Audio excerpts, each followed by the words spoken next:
Imagine being just 12 years old with no home, no father, and a mother who has lost her mind, sleeping under broken kiosks, eating from trash, mocked as the daughter of a mad woman. Yet inside you burns the mind of a genius. This was the life of Skolola, a forgotten girl the world rejected. But one unlikely encounter would rewrite her destiny forever. This is Skolola. At just 12 years old, she had known only hardship. Born and raised on the streets by a mentally ill mother, she had no father, no home, and no future. She spent only 2 years in school before the woman paying her fees vanished. Hopeless, forgotten, yet incredibly smart. Then she met Jessica, the daughter of a billionaire, struggling in the best school money could buy, and it was Skolola, the barefoot girl from the gutter, who became her secret teacher. But when Jessica's powerful father discovered a homeless child teaching his daughter under a mango tree, his reaction would change everything. "Leave here! This is not a rubbish ground," a market woman yelled, spit landing near Skolola's bare feet. She didn't flinch. She was used to it. Skolola held her mother, a Bini who sat by the gutter, lost in her own world, tracing patterns in the dust. People passed. Some stared. None helped. Skolola was 12, but the streets had aged her. She didn't cry at the names, daughter of a madwoman, gutter girl. What hurt more was the empty pity. They slept under a broken kiosk. If it rained, they got wet. Their mattress was a flattened carton. Survival was her only language. Each morning she'd calm her screaming mother, clean her with a rag and gutter water, and lead her to the same spot to beg. That was their life. She dreamed of school, of wearing a uniform, of someone saying her name without scorn. But who would help the daughter of a madwoman? Nobody. Yet she still hoped. It started with a plate of jollof rice. A woman named Auntie Linda watched her from a food stall. She crossed the road. "What's your name?" "Shola." "Where's your mother?" Skolola pointed to the woman singing to a bottle. "She's sick," Auntie Linda said softly. "What did you eat today?" Skolola was silent. The woman held out a plate. "Eat." Skolola hesitated. "Don't worry, I'm not like the others." That was Auntie Linda. The food was the best Skolola had eaten in months. That evening, Auntie Linda returned with soap and water. Skolola told her everything. The next day, Skolola came to help at the stall. She swept, washed plates, and served. In return, she ate. One day, Auntie Linda found her writing numbers in the sand. "Where did you learn that?" "From watching the school near the express. I memorized the teacher." "You never went to school?" "For 3 weeks. Then my sponsor left." Auntie Linda was silent. The next week she brought a new exercise book and pencils. Then she did more. Skolola stood in a classroom wearing a second-hand uniform, her heart pounding. She was smart. Too smart.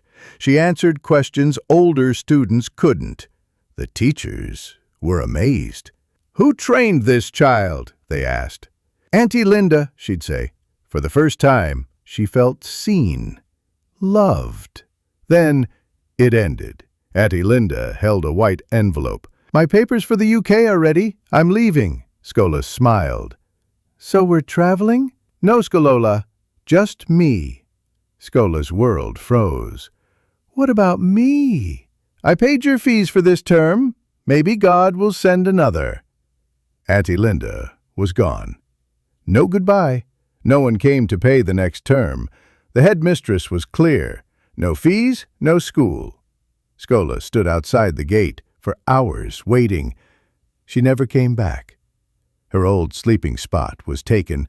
The streets had changed. Only her mother was the same, still mad, still barefoot. She sold her last sandals for bread. Her uniform faded. Her book was ruined by rain. She was just another shadow. But she still had her mind, and she still believed. She couldn't stay away. She found her way to Queen's Crest International, a school for the elite. She hid behind a mango tree, peeking through an open window, mouthing answers, writing on scraps of paper. One day, a voice behind her said, "You're the girl they chase away." Scola spun around. A girl in a spotless uniform stood there. Jessica Agu. "I was just listening," Scola stammered. "Why?"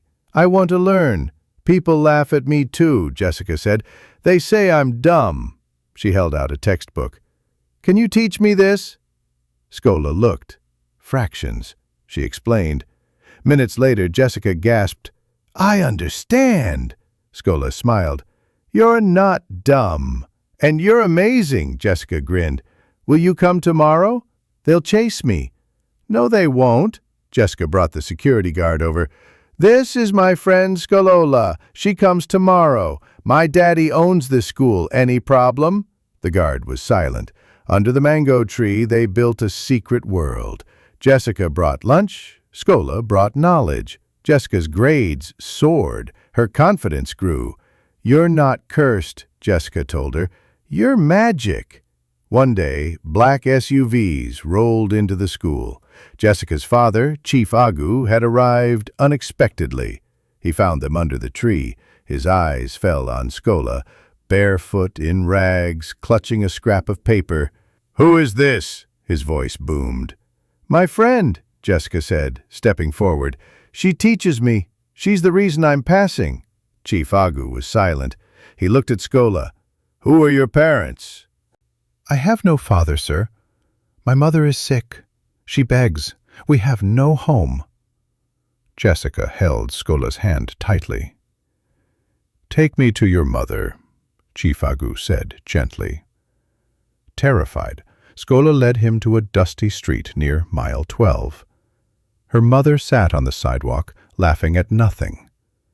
"That's my mommy." Chief Agu crouched beside the woman.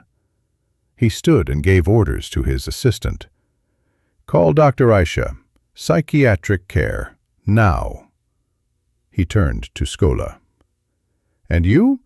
From today, you are not homeless." He knelt before her. "You have a father now." Scola moved into the Agu mansion. She bathed, wore new clothes, and slept in a real bed.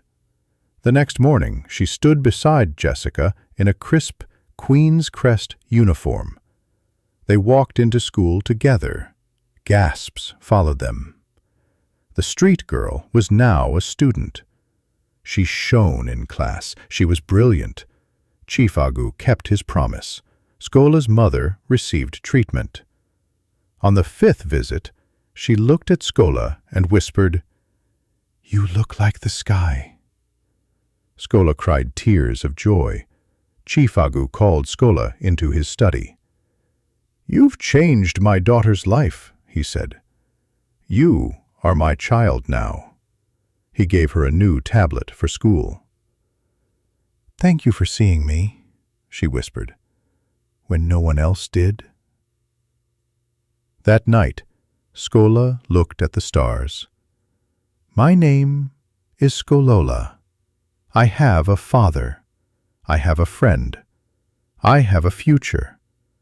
The girl the world called cursed had become a symbol of hope.